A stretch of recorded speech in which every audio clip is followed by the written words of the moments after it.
throughout. I'm going to you can pop them in the chat, but I'll also put my email address in there. So if anybody is like kicked out and unable to get back in, then you can send me a direct email. I'll pop that in the chat just after we start so that you can see it all, but just take note of that in case you need it. Yeah, and any questions, any thoughts, feel free to share them in the chat and join in. So without further ado, I'm very excited to introduce Giovanni, who I'm sure lots of you already know. And Giovanni is an English language lecturer at the University of Florence and a Cambridge CELTA and Delta trainer at IH Rome. And he's worked in schools all across Europe, Asia, the US. He has got an interest, I want to say a passion for sociolinguistics, as well as teacher and learner identities in the classroom. And he is going to share some of his amazing work and wisdom with us today. So thank you so much, Giovanni. Over to you.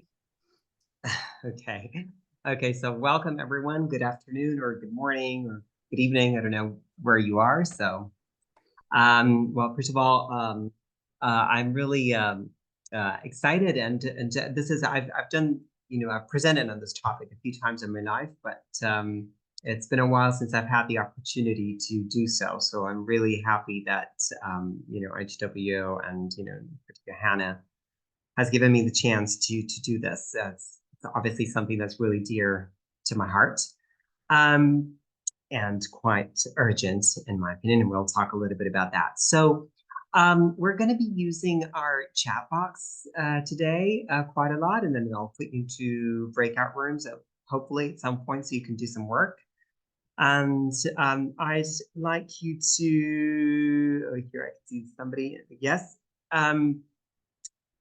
So I'm going to show you a picture, and I'd like you to look at the picture. It's a very easy picture and quite self-explanatory. And I'd like you to put in the chat box any thoughts you have about this picture, and most importantly, what you can tell about me, if you don't know me, from this picture. Okay. So here's a picture of my hand. And can you write in the chat box what you can tell about me, or a few things you can tell about me from this picture?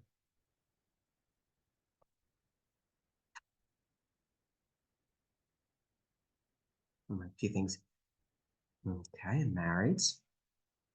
Interesting. It's a wedding band. Anything else? Clean fingers. Play the guitar. Okay. Observant. Well manicured. Her suit. Yes. Most definitely. Yes. That's a lot. That's my wrist giving that away. Okay. Great. So I'm going to tell you whether you're right or wrong, at the end of the talk about all of the guesses. But there's one thing that you all said, and of course that was that I am married. I'm going to start with a short anecdote, something that happened to me when I started teaching English. This happened to me in, say it was about maybe 2008 or something like that. And so not, in the prehistoric times. So this is what happened to me, and we're going to get to this slide in a minute. So I started teaching in a small language school in Rome, and this was pre-CELTA days, and I was asked to change my name from Giovanni to John because it sounded more English. Okay, that's a very different story. That's another part of the issue. But anyway, that had a very successful group of professionals. I was teaching this group of professionals who were about a B2 or C1 level, and I taught them for a while. And in one of the lessons, I must have said something like, I don't know, something, we were casually chatting about our weekends, and I must have said something like, oh, my boyfriend and I, my husband and I, or something like that. That wasn't my husband at the time, so I messaged that. My boyfriend and I are going over to the mountains for the weekend. And of course, so the next week I got taken out for lunch by my school director, and she said, "Well, I have nothing against LGBTQ people, but um, dot dot dot." She said, "Well, I have nothing against LGBTQ people, but it's not it's important, of course, you feel comfortable working in our school, but it's not necessary to be that ostentatious." And at first, and she used this term, which at the time I wasn't quite sure what she meant. Of course, me being like very naive about it. So we'll get to the end of the story in a minute, but what I want you to do now in the chat box is, can you complete the following statements with things you have heard? I have nothing against LGBTQ plus people, but heard or think, hopefully not think, but heard for sure.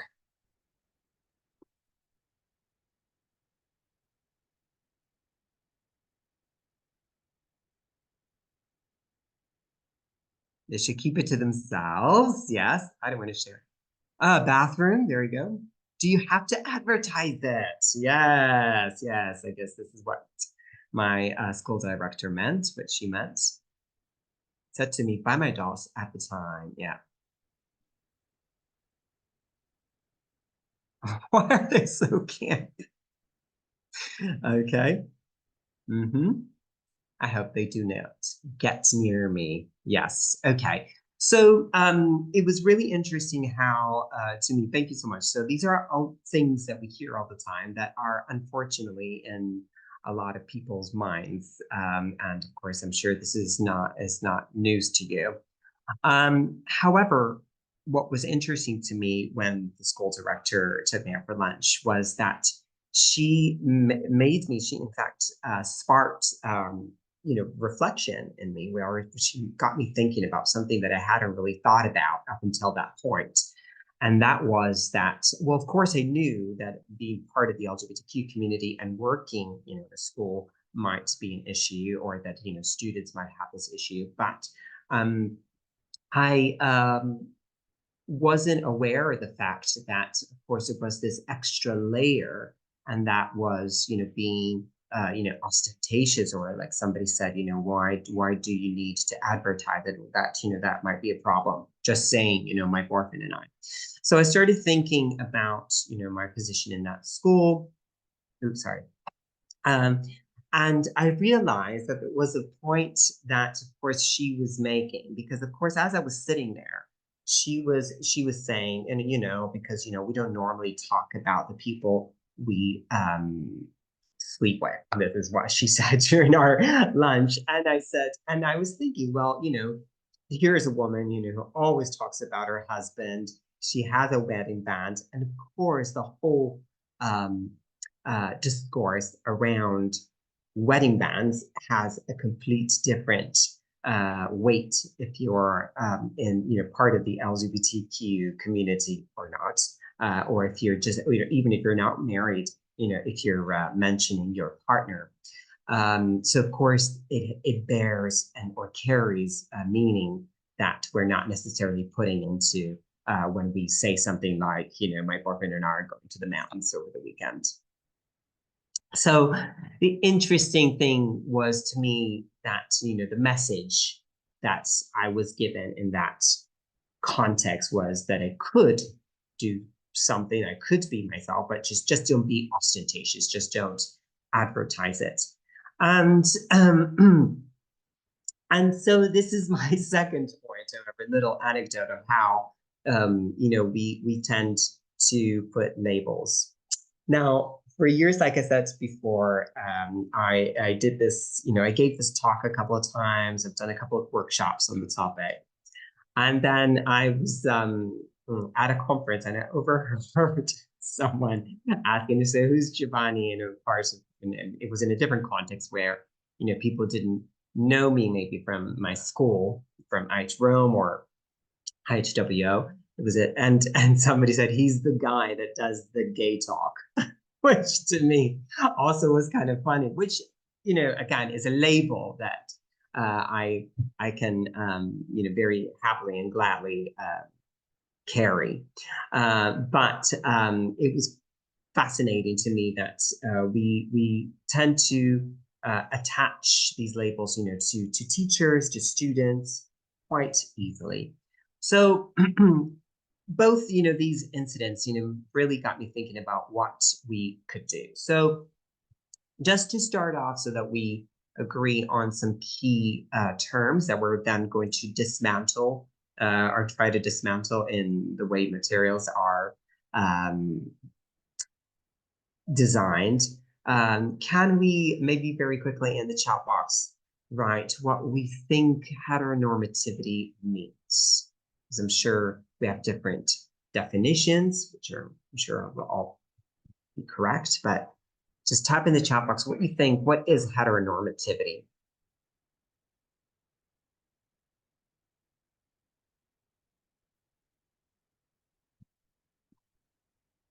That is a perfect example. Yeah, everyone is heterosexual until proven otherwise.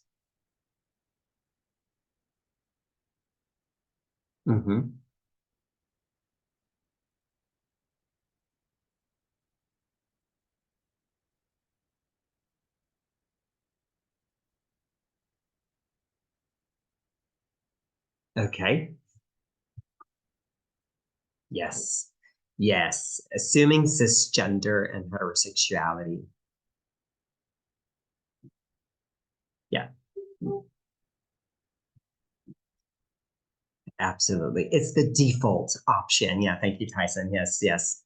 That is great and welcome. That is a great definition. So here's a definition, you know, I like. And of course, structures, everything, like, you know, somebody said, you know, heterosexuality is the default, and cisgender, I would say, like Hannah added, is the default option. So this is from Cameron Kulik, and I'll give you, you know, a couple of examples of how this happens all the time in the world. And you know, this happens, you know, quite a few contexts, in quite a few different contexts. One example is here, you know, of course, the movie industry. Well, I'm sure, you know, most of us in the room will have seen the movie Call Me by Your Name. Well, when the movie came out, I mean, I thought the actors were brilliant. So this is not about their acting skills, but it's about the fact that there were a lot of interviews on YouTube, and what they got asked quite often what it was like to play gay characters. This is something I used for a lesson with students, by the way, because I thought it was an interesting starting point for conversation. However, of course, if you know, like Cynthia Nixon and Jonathan Bailey, who are openly, queer actors, they were never asked what it was like to play straight characters in their, you know, TV series or TV shows or movies. Obviously, you know, they're actors, so it's kind of taken for granted that they interpret different roles, and that shouldn't be something that makes them, you know, particularly skilled. But obviously, for straight people to be interpreting gay characters, so for Timothy Chalamet or Armie Harcher to interpret, gay characters, it's considered something more difficult for some reason than it would be for Cynthia Nixon and Jonathan Bailey to play straight characters. So I'm getting to my context in a minute. So we've talked a little bit about how, you know, heteronormativity, of course, is everywhere, and how, you know, of course, we can see different examples of this in different contexts. And something that I keep on hearing around me is that nowadays, in certain contexts, so let's say in Europe or the United States, this topic or this focusing on EDI and LGBTQ rights isn't as urgent as it might seem, or there's not an issue anymore. It's something I hear a lot. I just, in fact, this is really interesting because I had a meeting last week and we were talking about organizing training. This is in a different context. And I said that I could do something on this. And I was told that it's perhaps something not really relevant for the age group we're teaching, which I did, again, it really kind of comes to show like what age group would this be appropriate for or not. Again, so this is something I hear a lot. And so just to give you an idea, this is from the last, I'm sure those of you who are in Italy know what ISTAT is. This is some data from the latest census. I'm sure it's not too dissimilar from what I read about other European countries, because it's quite interesting because the census is anonymous. And so it shows what people actually think. And a shocking over 40% of people would not approve of an LGBTQ primary school teacher, which is interesting. About almost 30% would not approve of an LGBTQ doctor, so they'd rather see a doctor who they know is not part of the LGBTQ community. Of course, there's been a lot of talks and there's been more news coverage about students and workers who've been discriminated, but this is, we know, still an issue. And the vast majority of the population that were responding to this questionnaire agreed that LGBTQ, or in particular, this was about sexuality, that sexuality should be somehow kept private, and this is an emergency. So the idea, so is it still an issue? Well, of course, my answer is that it is. And there are two main things that I think we need to focus on. The first one is materials. So the materials we have, the materials that are available, so the course books, supplementary materials, dictionaries, everything that we can use in class. And the second is, of course, teacher attitude. So the way teachers deal with us, both teachers who are, I think this is, whether the teacher is actually part of the LGBTQ community or not is completely irrelevant to the conversation. It's about the attitude that they, and how safe the individual teacher feels in that context. So very quickly, before we look at some ideas, I'd like you to write very quickly, type in the chat box if you have any experience of inclusive materials. So in materials that include queer themes or characters, and on the other hand, if you have any experience of teachers resisting or, on the other hand, embracing the inclusion of such materials in classrooms.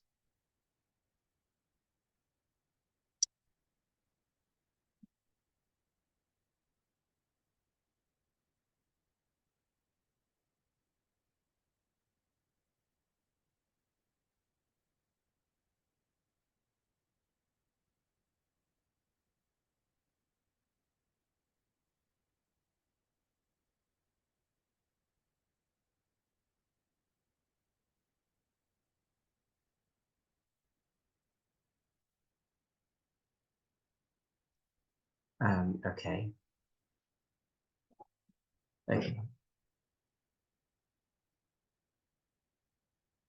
Lessons that touch upon gay celebrities. Okay, this is a good start.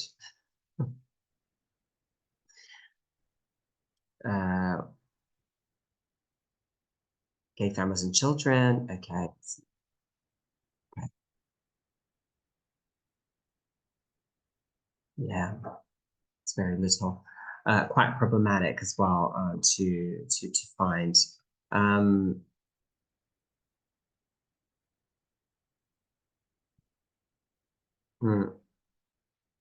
No materials. Okay.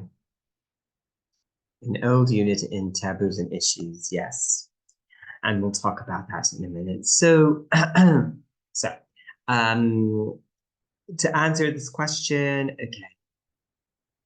LGBTQ identities in mainstream course books, they're not there. Okay, so I'm not going to say the obvious. They're not there. They're not there for reasons that we can all imagine and that we can summarize by the concept of global course books. So these course books need to be sold everywhere, and possibly they wouldn't even be particularly welcomed in Italy, from what we've seen. So these themes or characters are just excluded from these course books for this very reason.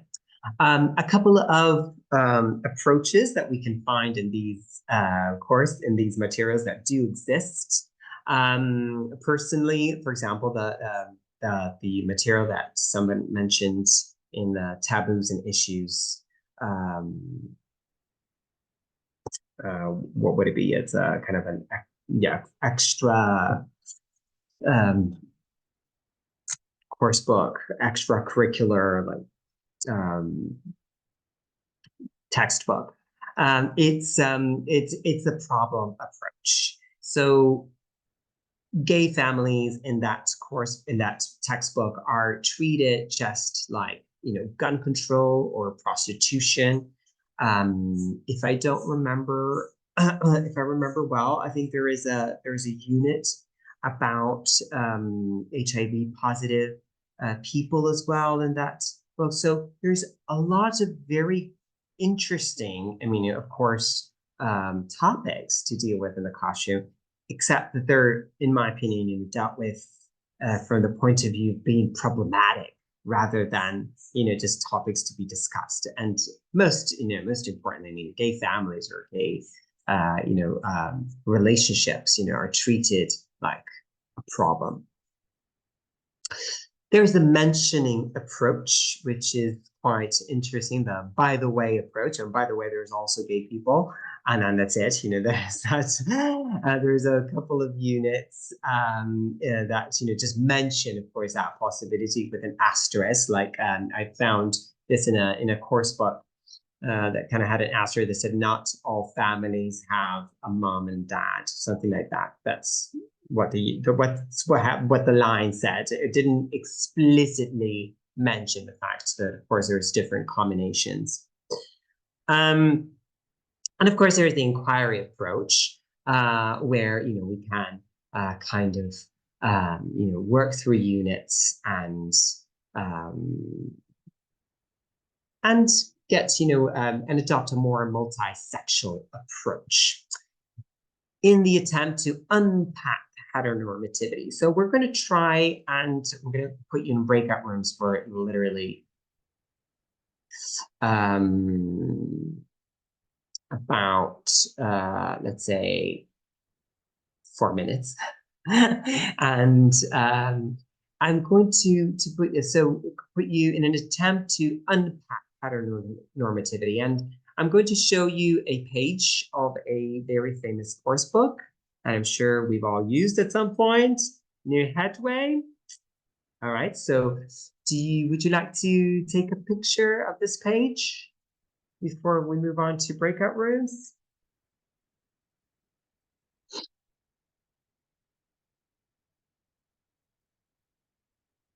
Okay. And the question is, obviously, this unit is about getting married. It's a listening. There's a follow-up speaking activity. So the question that I have for you is, what can we do to unpack the heteronormativity on this page? Like what can in the content of the page? So what can we do to make it less heteronormative and perhaps a bit more inclusive for our students if we're having this page? So this is what we have to deal with. This is what we have in the course book. What can we do with it? Okay. Is the question clear, or do I need to check my instruction? Okay. All right. I'm going to open the breakout rooms, hopefully. All right. Thank you so much. I heard lots of really, really cool ideas in the back. And in the breakout rooms, can I get some of your ideas in the chat box, or if you want to speak, actually, if you want to turn on your microphones, that's fine as well.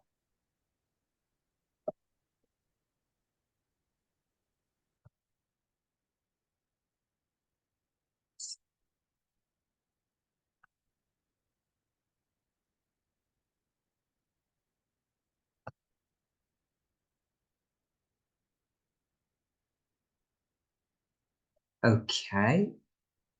So including another picture. Okay, that's definitely one option. Shit about weddings they've been to, love that they're seen in movies. Great, because they might, we're just saying, been to weddings and describe the weddings. That's a great idea. Thank you, Linda and Philip. I mean, I think, just asking them what their experience of weddings is, because here's perhaps not just a matter of, including, one community, but it's about including, different ideas of love and a relationship and marriage or wedding parties. Anything else that you've discussed?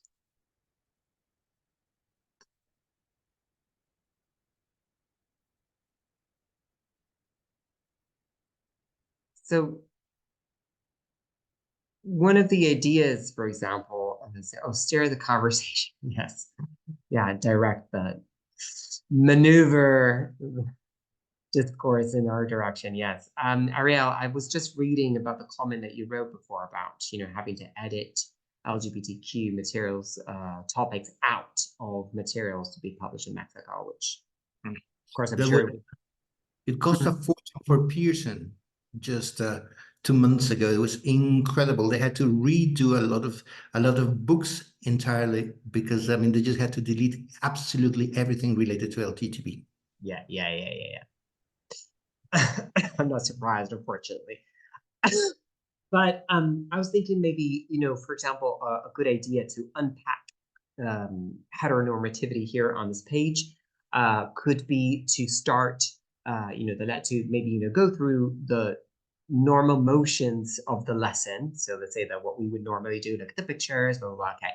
And then, listen to the recording and do the listening tasks. And then as a follow-up, ask the students, is what's missing from this page? And kind of leave it, leave the question with them. Because, I'm sure, and what other forms of weddings, or like Linda said, have you been to or have you experienced? What do weddings look like for you in your imagination? And,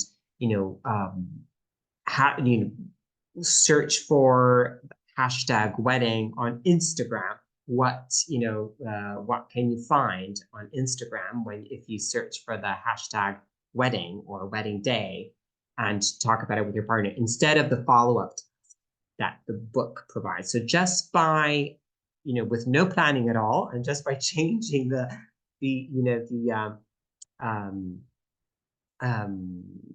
task a little bit, we are, also giving them the opportunity to, of course, reflect and analyze and develop, what practitioners today like to call 21st century skills. So that is critical thinking. But I mean, I think the idea of, getting them to think about what's missing is a good start to unpack heteronormativity is. So I mean, as teachers or as DOSs or academic managers or trainers, I think with a tiny tweak, we can make a huge difference to the material that we have. This is why I always, in fact, start my workshops on this topic or my talks on this topic with establishing how heteronormativity is everywhere, because it's in us. I mean, all the time, everywhere. It's even if you're part of the LGBTQ community, you have been brought up in that context. So my suggestion is to find our bearings with different approaches, because there's a lot of discussion out there on what's the best approach to doing something is. And in my opinion, doing something is, really important, and it's therefore kind of, urgent that we adopt a kind of GPS approach with ourselves. So we find our bearings, look, search for our map, and put it into practice. And before we start arguing with academics and among academics and teachers on how to implement a queer pedagogy, I would say raising awareness of coworkers, raising awareness of institutions, and doing it with students in this more inquiry-based approach is a lot of help. So here is coming to the title of the talk, which is the Unpublished. Now, the Unpublished is again, a suggestion for, I'm going to leave you with 3 lesson plans at the end of the talk, just I was going to tell you right away. But before we get to the lesson plans, I think it's important that we establish how the Unpublished was born. The Unpublished was born from the reflections that I shared with my coworkers about how the difficulties that teachers had in implementing the inquiry approach, because or in including LGBTQ themes or materials or characters in their lessons. And this was because, obviously, as we know, somebody mentioned this in the chat in the breakout rooms, parents are often or are considered, to be more problematic than the actual students that we teach. So, and parents being stakeholders, there's a lot of concerns around the fact that parents might be complaining to the school direction about topics or materials that are being introduced by the teacher in the classroom. Now, this is something that happens everywhere. Again, I could give you a number of anecdotes of, instances and happy, happy ending stories and not so happy stories about this, but it's true, it does happen. So I was thinking about, a possible solution to this. And I came up with this idea of this lesson that I subjected to a number of sister IH schools all over Italy, first of all. And then, of course, I kind of asked other colleagues to implement. And this was a while back. And everyone who's tried it out has come back with good feedback. And I always do it. I mean, say in the second half of the course, I use it as one of my lessons, and it's a great lesson to use in terms of, cognitive skills and materials. And there's a link to this lesson here, but we're not gonna, well, actually we can follow.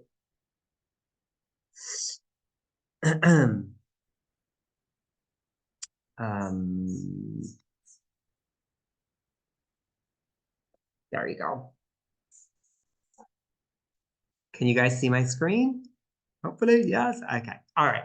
So if you follow that link, which I'm going to share with you, you will be redirected to this page, which is just a WordPress page where I explain a little bit about the project and the lesson. I don't write on this blog, so you don't have to read any of my my uninteresting thoughts. I mean, it's just the only thing that's there is lesson and some examples, and the lesson is explained, and the concept of the lesson is very, very easy. The idea is, first of all, that they look at the course book to explore what is missing from the course book. And they go through the units and they draw a list of things that they can't find in their course book. This is an example, okay? So the teacher that did this lesson called, this picture is on the website, but, she drew a list with her students of things that the students had come up with. And they came up with a lot of different things. Of course, they came up with gay families. They came up with, transgender, what did they say here? Transgender people, solo parents, third world countries, suburbs, elderly people. I mean, they came up with, of course, all of the people that are excluded from this idea of, mainstream and polished publishing. And again, the great thing about this is that the students are doing this. So obviously, no parents, can come back to you and say, you've introduced this because, you're just writing on the whiteboard what students are saying. And then what bad marks at school is quite interesting. So people are not successful in their studies. Yeah, why not? And this, I think, was done with a class of juniors kids. So that in Italy, in our context, we call juniors basically middle school kids. And then what we did, what they did, and what I do with the students is they then create a unit which they can decide, they can decide whether the unit is going to be like a reading or a listening.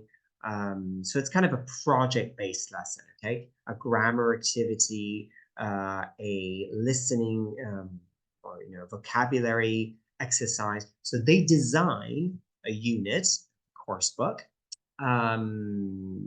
based on that topic, which they pick from the list that they've drawn.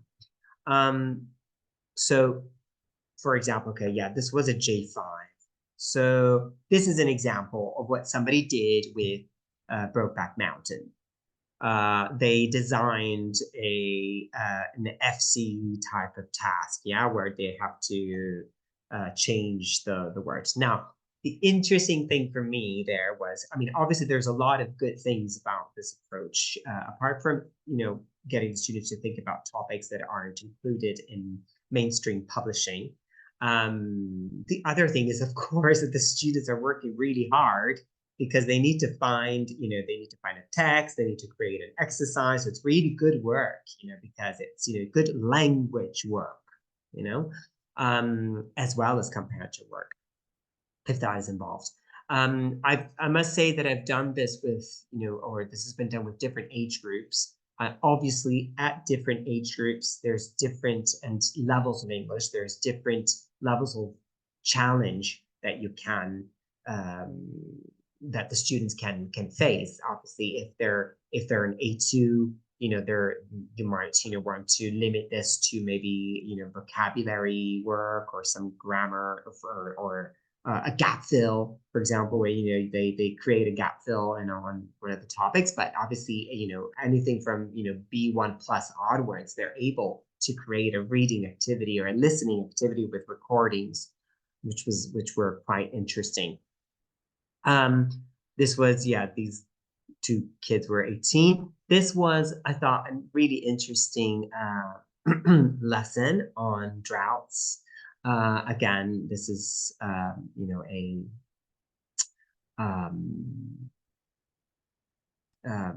17-year-old student, so he would be probably in our school a T5, so let's say like again kind of a B2 learner.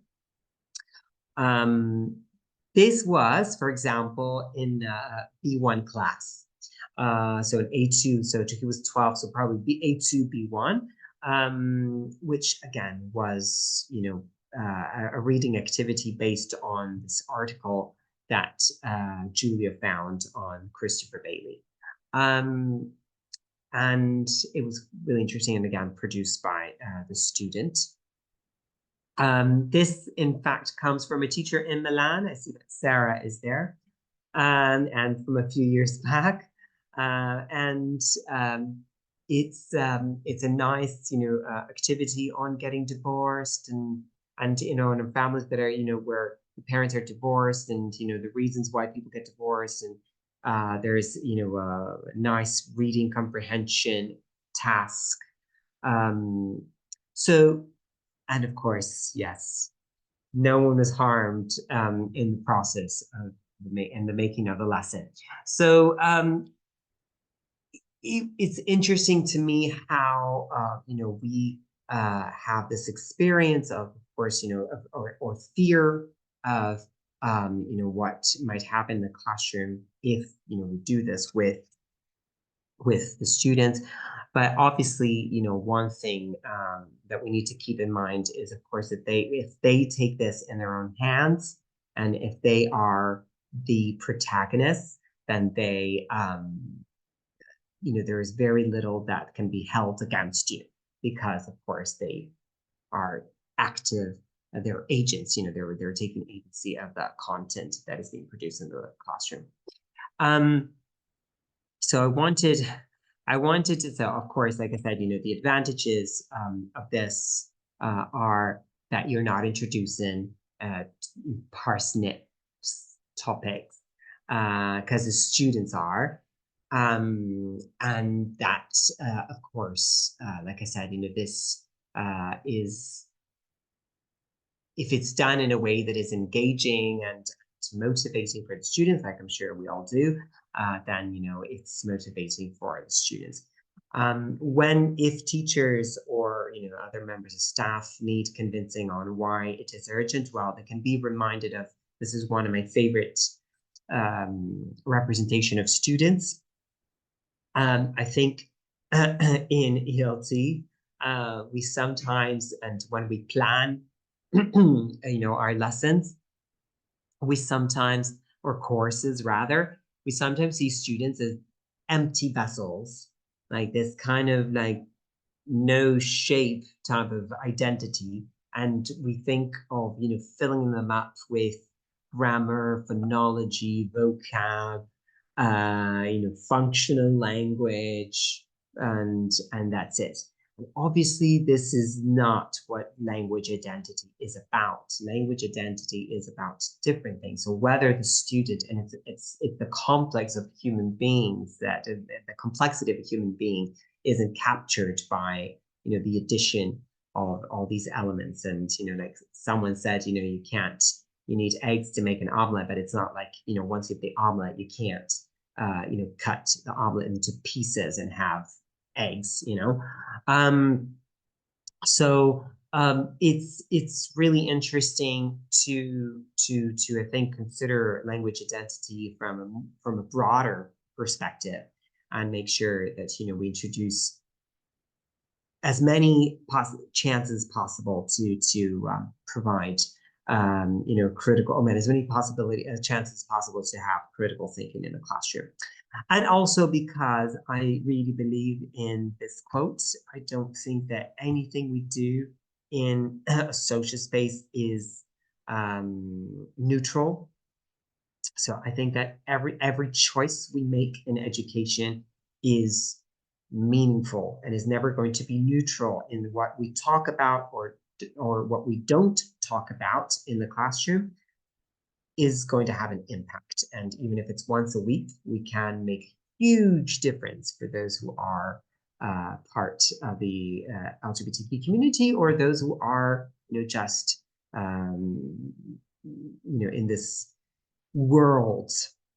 And one interesting argument so sexual that I always use, and you might find this helpful, for example, if you're running training sessions in your school, and people say that sexuality has got nothing to do with the language classroom because we only need to teach the language. Again, you can remind them about the empty vessels, but you could also use this, the following pictures, which I'm going to show you in a minute, because I think the problem here is, again, going back to my anecdote at the beginning of the session,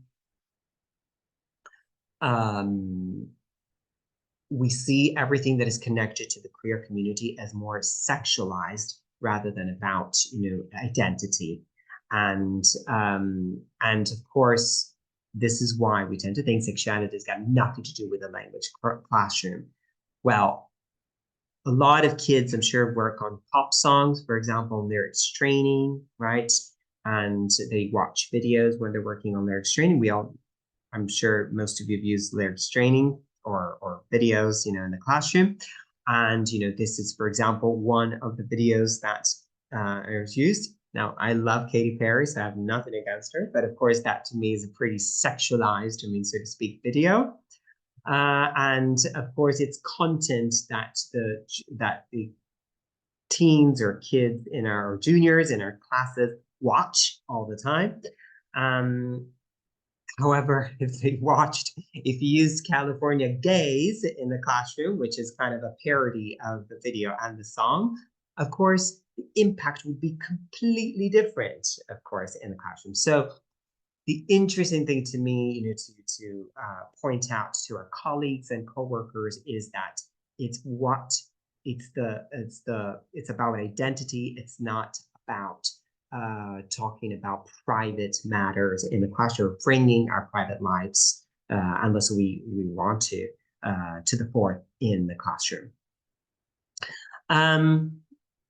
3 things I've learned, and then I'm going to leave you with some links and hopefully a few minutes if you have some questions, which I think I'm going to carry with me all the time from these. Okay, that I'm going to be as ostentatious as I can, whatever that means. I mean, I don't even know what that means, but I refuse not to be myself.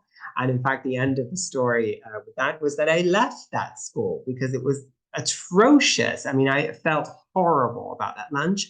Now, obviously, I was lucky enough to have the possibility to do something else with my life at that point. But obviously, this is, I'm saying I was lucky because not everyone is in that situation. So we need to be there for our colleagues and coworkers who are not in the same position. Straight acting, which is this new thing which is happening, is a really, really dangerous label. And it's become quite common. And this idea of, on the one hand, we are seeing a lot more awareness around this topic, but there is, again, this very dangerous feel that things need to be, like somebody said before in the chat box, not advertised. And that identities aren't covered in the CFR. So we have to find a way out of the CFR, of the Common European Framework, and if an A2 student talks about gender neutral language, well, perhaps it's, even though the unit doesn't call for it or it's not covered in the CFR at B1 or A2 or A1, then we still need to address it. It's coming from the students. So I'm going to, there are 3 QR codes here, which will lead to different lessons. And I'm going to put a link to the Unpublished in the chat box, which which I'm hoping that you can all try out and perhaps try with your colleagues as well in your schools. If you have the opportunity. Also, I think, Hannah, we can share the slides, or this slide in particular, if you can't.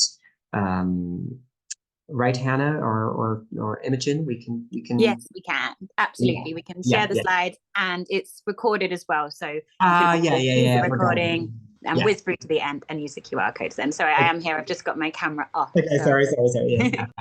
And last thing, I do want to thank all these people because they were an active part of the lessons and especially the process, these materials. And I do want to thank IHWO and again Hannah for making this possible. I do want to send you the link to the Unpublished in the chat box before we there it is. Because I think it's easier to just drag it out of the chat box.